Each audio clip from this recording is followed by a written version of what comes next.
दोस्तों आज हमारे साथ जुड़े हैं जाने माने वरिष्ठ एस्ट्रोलॉजर डॉक्टर अनिरुद्ध वजलवार। और डॉक्टर वजलवार ने एस्ट्रोलॉजी में पीएचडी भी की हुई है। डॉक्टर वजलवार, आज हमारे साथ जुड़ने के लिए बहुत बहुत धन्यवाद। नमस्कार। नमस्कार। डॉक्टर धन्यवाद। वजलवार जी, शुरुआत यहाँ से करते हैं क्योंकि आपकी इतनी एक्सपर्टीज है इस एरिया में। हमें जी। बताइए कि ज्योतिष होता क्या है। जब लोग बोलते हैं कि आपकी कुंडली में ये है और कुंडली में वो है, तो कुंडली होती क्या है? तो पहले तो मैं ज्योतिष के बारे में बताता हूँ। ज्योतिष ये वर्ड जो आया है वो दो वर्ड्स का कॉम्बिनेशन है। ज्योति प्लस ईश। ईश यानी नॉलेज या ईश्वर, और ज्योति यानी उस जमाने के ऋषि मुनि जो थे वो हम्म। सब आकाश में जब देखते थे तो हम्म। उनको जो दिखता था तारे, हम्म। उसको हम्म। वो ज्योति बोलते थे। तो हम्म। उसका ज्ञान यदि एक साथ हो जाए तो वो ज्योतिष हो जाता। हम्म। अब ज्योतिष्य तो हो गया। ज्योतिष्य का उपयोग कैसे शुरू हुआ? शुरुआत में सिर्फ पानी कब पड़ेगा, पर्जन्यमान कब कैसा रहेगा, इसके लिए इन्होंने ज्योतिष्य का उपयोग किया। क्योंकि इन्होंने बहुत सैकड़ों साल उसका ऑब्जर्वेशन किया था। और वो हम्म। ऑब्जर्वेशन में उन्होंने पाया कि ये जो ग्रह है, बाकी सब बदल जाएगा टाइम में, लेकिन ग्रहों हम्म। का टाइम कभी नहीं बदलता। उतनी ही हम्म। टाइम में वो घूमते हैं। और हम्म। उन्होंने उस समय में जो टाइम निकाला था कि इतने इतने इसमें शनि घूमता है, पृथ्वी इतनी घूमती है, हम्म। तो इट इज एग्जैक्टली सेम, 1% का फर्क है सिर्फ। तो हम्म। इतना उनके पास ज्ञान था। तो हम्म। उन्होंने उसका उपयोग करने के लिए, क्योंकि सिर्फ ज्ञान रहने से कोई फायदा नहीं unless and hmm. Until it is used. तो या। उन्होंने सोचा कि नक्षत्र देख के अपन पानी का हिसाब लगा सकते हैं क्या। तो हम्म। उन्होंने 18 जोन बनाए हम्म। भारत के, और उसमें फिर पर्जन्यमान का पहला शुरू। हम्म। पर्जन्यमान के बाद आदमी का देखना था। तो उन्होंने हम्म। सोचा ये कैसा देखे। हम्म। तो क्या है, जब आदमी का जन्म होता है तो हम्म। आकाश में जो ग्रह स्थिति रहती है उसको हम्म। अपन कुंडली बोलते हैं। Kundli in hmm. Simple word is a hmm. Map of the sky at the hmm. Time of your birth. Hmm. तो इस हिसाब से कुंडली बन जाती है। तो हम्म। टाइम रह गया तो कुंडली बन जाती है, और कुंडली के हिसाब से फिर प्रेडिक्शन का बहुत बड़ा शास्त्र तैयार हुआ। So it is a hmm. Map of the sky. उसके ऊपर से अपन प्रेडिक्शंस करते जाते हैं कि क्या है, हम्म। उसकी मूवमेंट कैसी हम्म। है, उसकी मूवमेंट के हिसाब से हम्म। अपन आगे जाते हैं। इस जी। टाइप से ये हुआ है। जी। और मैं यहाँ पर बताना चाहती हूँ हमारे दर्शकों को कि ये actual map of the sky है। मतलब अगर कुंडली में लिखा बिल्कुल। होता है कि गुरु यहाँ है, शनि यहाँ है, शुक्र यहाँ है, मतलब वो उस समय पर वो ग्रह आकाश आकाश में में। उस वहीं पर थे। हाँ, जी। आकाश में वही रहता है। हाँ। वही। इसी से मेरा अगला सवाल जुड़ा है डॉक्टर जजवार, कि हमें थोड़ा सा इसके इतिहास के बारे में बताइए, और ये भी बताइए कि एस्ट्रोलॉजी और एस्ट्रोनॉमी कैसे कनेक्टेड हैं, क्योंकि ये बात ज्यादा लोगों को नहीं पता होती कि इनमें कनेक्शन है एक तरह से। हाँ, तो उसके बारे में हमें थोड़ा बताइए। तो हम्म। एस्ट्रोलॉजी जब बढ़ते गई तो हम्म। लोगों में एक प्रकार का ये तैयार हो गया वातावरण। हम्म। लोग देखने लगे और उनको हम्म। अनुभव आने लगा। बट जब ब्रिटिश राज आया भारत में तो उन्होंने एक हम्म। सोच लिया था उस टाइम पे कि यदि हम हम्म। इनकी धरोहर नष्ट नहीं करेंगे तो ये कभी अपने साथ रह नहीं सकते। तो उन्होंने हम्म। उनको ये जब ये निकाल देना था तो उन्होंने हम्म। स्टडी किया। तो हम्म। वो स्टडी जरूर करते थे, ऐसा कुछ ना हम्म। कुछ करना नहीं कर सकते थे। इवन मैक्स मुलर और मैकेले, हम्म। इन्होंने काफी स्टडी किया। तो हम्म। उनको ये पता चला कि अपन ज्योतिष्य में जो ग्रह गणिती है हम्म। उसको अपन नकार ही नहीं सकते, क्योंकि ये हम्म। परफेक्ट है। हम्म। अब ज्योतिष तो नकारना है। हम्म। तो उन्होंने क्या किया, पार्टीशन, उनका जो खास फॉर्मूला है उसके हिसाब से हम्म। उन्होंने पार्टीशन कर दिया कि ज्योतिष हम्म। में से खगोल शास्त्र अलग कर दिया है, एस्ट्रोनॉमी। और वो हम्म। एस्ट्रोनॉमी साइंस है, ऐसा करके ब्रांच हम्म। डेवलप किया। और हम्म। ज्योतिष को फिर से साइड ट्रैक करना शुरू कर दिया कि जो फल ज्योतिष है वो कोई सही नहीं हम्म। है, एस्ट्रोनॉमी हम्म। सही है उसमें। हम्म। वहां हम्म। एस्ट्रोनॉमी अलग हो गई।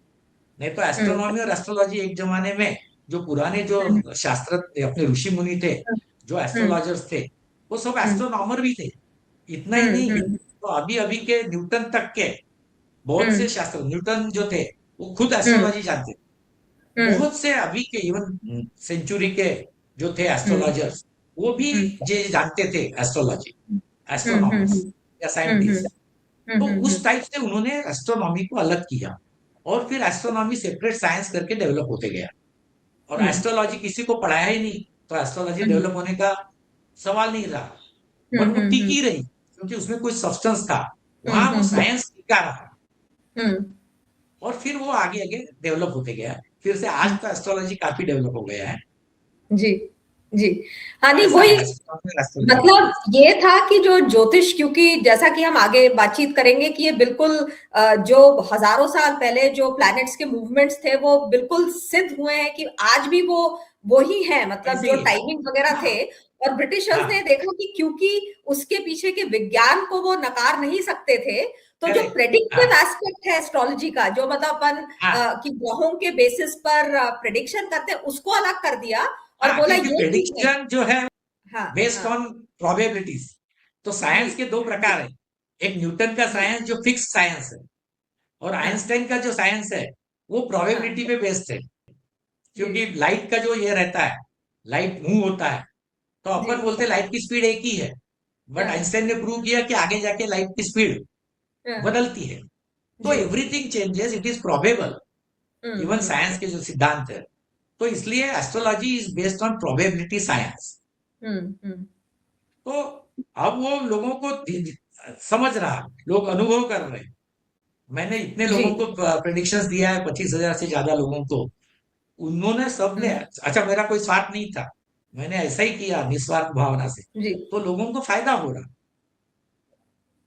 ऐसा है। तो जी। इस ऐसा डिवीजन जी हो गया बिल्कुल। एस्ट्रोलॉजी और और मैं एस्ट्रोनॉमी। बताना चाहती हूँ हमारे दर्शकों को, हाँ जी, और मैं यहाँ बताना चाहती हूँ कि डॉक्टर वजलवार बिल्कुल निशुल्क कंसल्टेशन करते हैं, क्योंकि वो ये हाँ एक हॉबी के तहत करते हैं, प्रोफेशनली वो हाँ अलग उनके काम है। तो ये भी मैं क्लियर करना चाहती हूँ कि हाँ, क्योंकि ये मेरा ये इसमें आपका कोई पैशन था, पर्सनल बट विच स्वार्थ नहीं टर्न था। Into life mission. जी जी हाँ जी। डॉक्टर मुजफ्फर आगे चलते हैं, हमें थोड़ा बताइए कि जो 9 ग्रह हैं और जो आपकी 12 राशियां और 12 घर जो बोलते हैं, हाँ तो वो हमें बेसिक से आप अगर हमें बता दें, क्योंकि हमारे कई दर्शक हैं जो जानते होंगे पर कई ऐसे होंगे जो नहीं भी जानते होंगे। हाँ। तो ये जो 9 ग्रह है, हम्म वो तो आकाश में है ही, 7 ग्रह और राहु केतु। तो राहु हम्म केतु नोडल पॉइंट्स है, बट उसके पीछे हम्म एस्ट्रॉइड्स है, वो ग्रहों का हम्म इफेक्ट ही देते हैं राहु केतु। क्योंकि हम्म एस्ट्रॉइड बेल्ट जो है वो बराबर हम्म राहु और केतु, यानी राहु हम्म और गुरु के बीच है। तो हम्म इसलिए सब ये जो फिजिकल बॉडीज है, वहां हम्म से जो रेज आती है हम्म सूरज के इस कारण, वो सब हम्म अपने पास आती है, और अपन हम्म आगे चलते हैं। तो उस टाइम हम्म लोगों ने बोला कि यार ये रेज आती, वो आप बोलते हैं, तो हम्म बंद कमरे में कहाँ रेज हम्म आती होंगी। हम्म तो लेकिन आज तो प्रूव हो रहा है, अपन टेलीविजन देख रहे हैं, सब देख रहे हम्म हैं, तो रेज कहीं भी पेनिट्रेट कर सकते थे। और उस टाइम के जो हम्म साइंटिस्ट थे उन्होंने भी ये कहा कि ये सही नहीं है, रेज कहीं भी हम्म जा सकते हैं, because they hmm are electromagnetic waves, they are hmm not connected with gravitational force और एनीथिंग। तो हम्म उस टाइप से वो ग्रहों का परिणाम होता है, ये बात सही हम्म है। दूसरी बात इन्होंने बोला कि स्कूल्स में हम्म जाके कहना था कि ग्रह, हम्म और इनको इतना भी मालूम नहीं कि हम्म सूरज ये तारा है, यानी हम्म स्टार है, और हम्म चंद्रमा इज सैटेलाइट, हम्म और ये लोग सबको ग्रह बोलते हैं। हम्म तो हम्म उनको मैंने बताया फिर कि नहीं, आप गलत जा रहे हैं। ग्रह ये हम्म वर्ड 5,000 साल पुराना है, और हम्म प्लेनेट ये वर्ड सिर्फ 2,500 साल पुराना है, ग्रीक हम्म लैंग्वेज में का। हम्म प्लेनेट मीन्स वॉन्डरर, और हम्म ग्रह बोले तो जिससे अपन कुछ ग्रहण करते, हम्म वेदर इट इज सूरज और चांद, जिससे हम्म आप रेज ग्रहण कर सकते हो, दैट इज हम्म ग्रह। तो ये ग्रह हम्म की डेफिनेशन फिक्स हो गई, लेकिन हम्म प्लेनेट की डेफिनेशन आज भी फिक्स नहीं। बीच में हम्म उन्होंने प्लूटो को प्लेनेट बोलते थे, अभी प्लूटो को नहीं बोलते, but they are hmm still not correct. But hmm graha is correct, कि जो भी हम्म अपने पे परिणाम करता है वो हम्म ग्रह। तो हम्म इस टाइप से ग्रहों का ये है। अब हम्म ग्रहों कहाँ जाते मूव होते हैं, तो हम्म अपना जो सन के ये हम्म क्रांति वृत्त बोलते हैं, उसके हम्म 10 अंश के पट्टे में ये ग्रह मूव होते हैं, हम्म केवल 10 अंश के, हम्म 5 ऊपर 5 नीचे। हम्म और ये जो ग्रह मूव होते हैं उसमें हम्म 27 पार्ट्स है, उसको हम्म 27 नक्षत्र बोला है। हम्म और जो 27 नक्षत्र है उसके फिर राशि की है 12 हम्म पार्ट्स में। हम्म अच्छा, अपने लोगों को भूमि जियोग्राफी मालूम नहीं थी, ऐसा जो बोलते हम्म पहले हम्म वैसा नहीं है। उस समय हम्म से मालूम था कि आकाश हम्म 360 अंश का है। हम्म और हम्म उन्होंने 12 इसमें डिवाइड कर दिया उसको, 30 अंश की हम्म एक राशि।